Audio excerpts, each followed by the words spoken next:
Hello and welcome. This video is going to be a what sold video, and this is going to be everything I sold on all the platforms that I sell on except for Whatnot, because these videos would be ridiculous if I did that, but for the week of November 8th to November 14th. So I'm going to start with my lowest performing platform first and work my way up.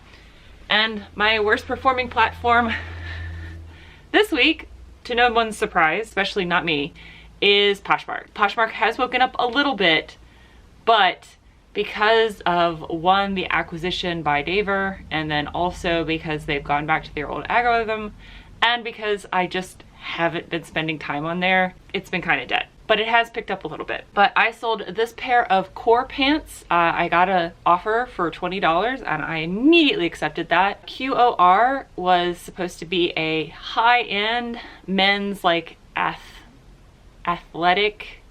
It's basically was supposed to be like beta brand for men, and they didn't survive the pandemic. They launched in like 2014 with a bang. They were in GQ magazine, and then they just died. So I was really excited to find the pants and even more excited to sell the pants because I picked these up a while ago and they were an XL. I put measurements in and I'm just really happy that they sold, and I paid like $5 for these at a CHKD, so awesome. My next lowest performing platform would be Etsy, and that is this pair of Jordache, another thing that I've had for quite a while, and I thought that these would sell because they are the good Jordache, the vintage Jordache with like the cute little cinched in waist, mom jeans with the tapered legs, and they just sat forever. I got these, I think, at an estate sale, so I paid like $3 for these, but they sold on Etsy. It was just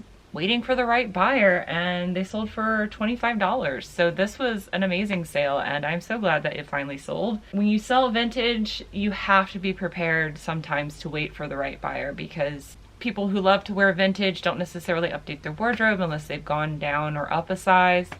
Also, like, depends on what's trending right now. So, you know, I'm glad that they sold. It's just one of the things that you have to deal with when you sell a lot of vintage is sometimes you gotta wait.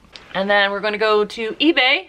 You're gonna notice this video is gonna go real fast. That's because I did not make very many sales for this week. This is actually the second time you're seeing this this shirt in a what sold video. I picked this up at the bins, so I paid less than $1 for it, and this was returned to me because it didn't fit. It was too big. Yes, this is a size small. That happens. So they returned it to me, and this time I think it's gonna stick because this person already left me positive feedback. So I'm hoping they keep it this time, but considering it was less than $1, because it's a nice lightweight linen piece. Brooks Brothers 346 is also the brand I kind of look out for when I'm buying and selling ties. So decent brand, especially if you're picking up for cheap, which I did here, and you know, returns are part of the business. You just gotta relist it and hope it sells again. And it did, so this is great. This is not great. I will never buy this again. This is I've had this for over 3 years now, and it finally sold. I paid $1 for this, so did I still make money? Absolutely. But this thing sat around forever. It was new old stock. It's a little vintage pumpkin hug. It's just a little knick-knacky doobab. And I bought it originally 2019, just before Halloween. So I was like, this is gonna be perfect. It was not. And it sold after Halloween this year. So just list it if you've got it. You never know when something's gonna sell. I'm glad that I made money off of this. I'm glad this didn't end up getting redonated. I'm glad that didn't get smashed and trashed, but I will never pick up these things again. This is, you know, we're in sweater season, and this is a vintage sweater. This is something I picked up in Gloucester at the DAV. And it was like this beautiful, like super vibrant, very garish sweater. Very gorgeous in person. And it sold on offer of $21. They sent me an offer, and I gladly accepted that, and it's off to a new home. Again, I love selling vintage. I don't necessarily mind waiting around for the right buyer, and I like saving the stuff from the landfill. This is surprisingly something I found at the Restore. I paid $1 for this, and it sold for $10. I love buying and selling hats, and I actually don't have a problem moving Tommy Bahama. I know some people here on YouTube say it's an overhyped, oversaturated brand. If you're picking it up for really cheap and you're picking up the stuff that people are necessarily wanting, it moves. At least it moves for me, you know. Results may vary. This, again, another vintage piece. You can see a theme here. This is a LL Bean XLT. This is made in USA. I do pick up LL Bean at the bins. I especially pick up LL Bean at the bins if it is made in the USA and vintage. And I absolutely pick up everything tall because I am a tall lady. So if I find something that is tall, I will pick it up, because as someone who is tall, who struggles to find clothes that fit, I'm trying to help other people out. So this was beautiful. I'm glad it found a new home. And again, I'm glad I saved something from going to the landfill. Another thing I picked up at the bins, this is a pair of Nike Dry Fit Running.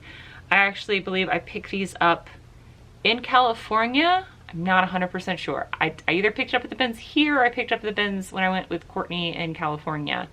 Not 100%. But either way, I would have paid like $1 for these because these weighed less than 8 ounces. So either bins, it would have been cheap. So I already got positive feedback for this. Happy to sell it for $7. Shorts are so easy to list. So really happy. This is actually something I bought on Poshmark from my friend Victoria over at Super Geeked, who of course I will link down below. I'll also link Courtney as well because both of these are amazing ladies. I love them. They're amazing. But I bought this from Victoria because I like to support my fellow resellers here on YouTube and my friends in general. And I wore this several times. It's so cute. Unfortunately, I am too tall. My butt has gotten bigger since I initially bought this, and it was already a stretch to wear it.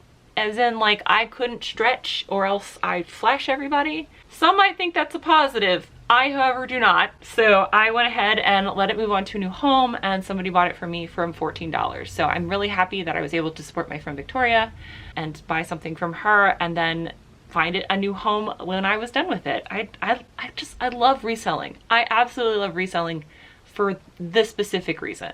Like, many other specific reasons, but that is definitely something that brings me a lot of joy and a lot of happiness. So it's a beautiful dress. Hope the next person loves it.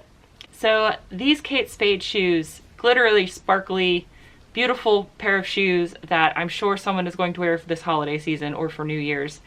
And these were 100% free to me. I already got positive feedback for them.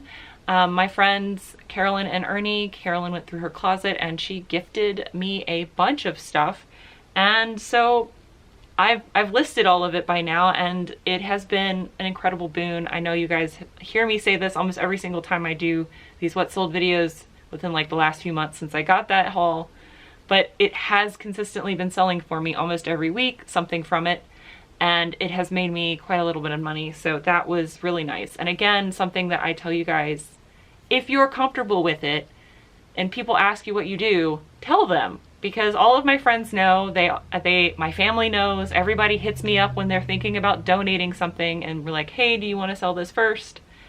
And if I pass on it, then they donate it. And if I don't pass on it, then I get free inventory. It's great. Again, more vintage. This actually went to not one of my repeat vintage buyers. This went to someone else entirely. This is a Crit of California. This is from the 70s. It was like this chain pattern. It kind of reminded me of like Gucci, like vintage Gucci, to be honest. And it had like a matching pussy bow, which is like that little thing that looks like a scarf that is attached and you just tie it. It is very cute. I can definitely see someone wearing that with a pair of like nice mustard or like russet brown or russet orange pants, and to just style it and make it look amazing. But someone bought it for $16, and because this is from that huge vintage haul, I've already paid myself back for that, so this was pure profit for me. Another thing that was returned, and this is the second time you guys are seeing it sell, is this pair of the North Face pants, but hopefully this time it's stuck. They haven't opened a return, and that window is almost closed, thankfully. So this is a pair of pants that I found at the bins, so I have like $1 into this. It sold for $15. Again, returns are part of the business. I just think it's very funny that literally in the same week I had 2 things that have been returned resell. So hopefully this is the last time you guys are seeing both of those pieces. I will pick up the North Face items if I get them at the bins. and I get them for really cheap. So North Face is not something I really find a whole lot of around here. I keep hoping one day I'll find a North Face puffer, but that still hasn't manifested itself yet. But this is just what's selling for me on the platforms that I sell on. I hope you guys are having amazing sales yourselves, and hopefully less returns than I've had. And I will see you guys in the next video. Until then, bye!